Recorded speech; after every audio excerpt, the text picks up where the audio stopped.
Good morning. आज मैं आप लोग को सामने बताऊंगी कि कम्युनिकेशन जो कम्युनिकेशन में कौन कौन ऐसे तत्व हैं या फिर जिससे कि इसके संचार में जो है अवरोध उत्पन्न करती है। तो सबसे पहली बात है कि कम्युनिकेशन मतलब संदेश के रूप में एवं अर्थों को विकृत कर इसका है प्रेषक एवं प्रेषित के मध्य जो है पारस्परिक समझ के जो है उत्पन्न नहीं होने देने वाले जो कारण को ही हम संचार की बाधा कहा जाता है। संचार की बाधा में जो है इसका जो है बहुत सारे ऐसे मतलब तत्व पाए जाते हैं जो कि हमको संचार में मुझे बाधा फील होती है और इसके कारण से ठीक ढंग से संचार नहीं हो पाता है। तो सबसे पहला कारण है कि व्यक्ति और जो है शब्दों को जो प्रभावशाली प्रयोग करने में असफलता। तो इसमें क्या होता है, संगठन में जो है अनेक व्यक्ति ऐसे होते हैं जो कि प्रभावशाली रूप से इसका विकृति के और संप्रेषण नहीं कर सकते हैं, क्योंकि वे अपने व्यक्तित्व और शब्दों का प्रभावशाली रूप से प्रयोग करने में सक्षम नहीं होता है। अर्थ विशेषक है, इसमें अर्थ विशेषक में क्या होता है कि संप्रेषण में जो है कि अनेक ऐसी मतलब समस्या उत्पन्न हो जाती है, क्योंकि शब्द का अर्थ जो है विभिन्न व्यक्तियों के लिए विभिन्न तरह से होती है। जब दो व्यक्ति एक ही शब्द को अलग अलग ढंग से अलग अलग तरीके से वो मतलब बोलते हैं तो उससे हमारी जो है बाधा उत्पन्न होती है। तीसरा है कौशल का अभाव। कौशल का अभाव में क्या होता है कि ये जो इसमें जो मैनेजर या सुपरवाइजर या फिर लेखन या फिर जिसका जो भी कौशल उसमें एक कम्युनिकेशन होता है उसके रूप में जो होता है अपने जो है सुस्पष्ट रूप से वो नहीं व्यक्त कर पाता है, तो इससे ही कम्युनिकेशन में बाधा की समस्या को उत्पन्न देखा जाता है।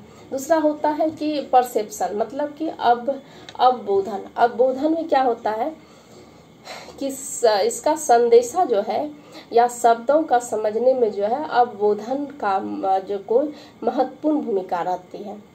अवबोधन व्यक्ति के अतीत के अनुभव या उनकी शैक्षिक पृष्ठभूमि या फिर उनकी संवेदना या फिर मूल्यों या फिर इसका विश्वास का या इस तरह से ही इस पर निर्भर करता है। तीसरा है इसका मतलब अगर इस पर विश्वास ये किया जाए कि इसका होता है परिस्थिति अंतर या फिर कार्यालय या फिर साज सज्जा में। तो इसमें क्या होता है कि परिस्थिति में भी महत्वपूर्ण अंतर होने के कारण से जो है संप्रेषण जो है इसका कम्युनिकेशन की जो उसका जो है अंतर में इस तरह से होता है, उसकी जो प्रवृत्ति होती है या परिस्थिति परक के कई ऐसे मतलब इसका संगठन या फिर पद विधियां या फिर पद का सहायता इस तरह से नहीं हो पाता है, तो उसमें भी मतलब बाधा उत्पन्न होती है। किन परिस्थिति में क्या चीज की जरूरत पड़ेगी वो अगर सही समय पर सही ढंग से यदि नहीं किया जाएगा तो इस परिस्थिति में भी बाधा उत्पन्न होती है। कि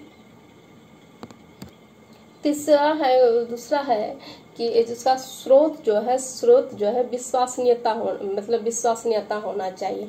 इससे क्या होता है, जब लोग संदेश की महत्ता को आंकते हैं तो वो प्रत्येक की विशेषता से प्रभावित हो जाते हैं। प्रेषक की जो है विश्वसनीयता उच्च स्तर की है तो संदेश का जो है सतपरक जो है और उसकी महत्ता को माना जाता है। तीसरा है अपनों और अपने अन्य लोगों के विषय में धारणा। इसमें क्या होता है, जो कि अपने लोगों के विषय में एक धारणा बना हुआ रहता है या लोगों के विषय में ये बातें बनती है कि वे संप्रेषणों की समझाने में बहुत बड़ी बाधा खड़ी होती है। किसी व्यक्ति को एक आत्मधारणा या उसके संप्रेषण को प्रभावित करने वाला जो है सर्वाधिक महत्वपूर्ण कारक माने गए हैं। इस तरह से क्या होता है, दूसरा समय का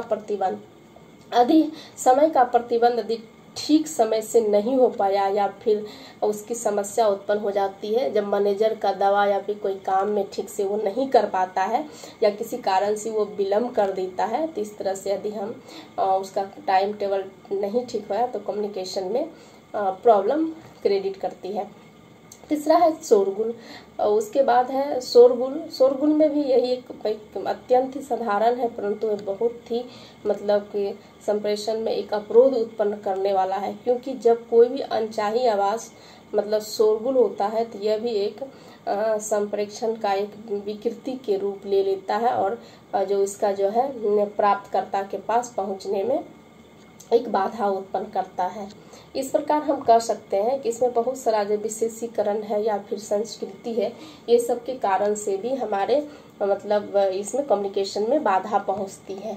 इस प्रकार से हम कह सकते हैं कि कम्युनिकेशन में बाधा पहुंचाने के से यही सब कारणों की वजह से हमारा जो है कम्युनिकेशन ठीक से नहीं हो पाता है। धन्यवाद।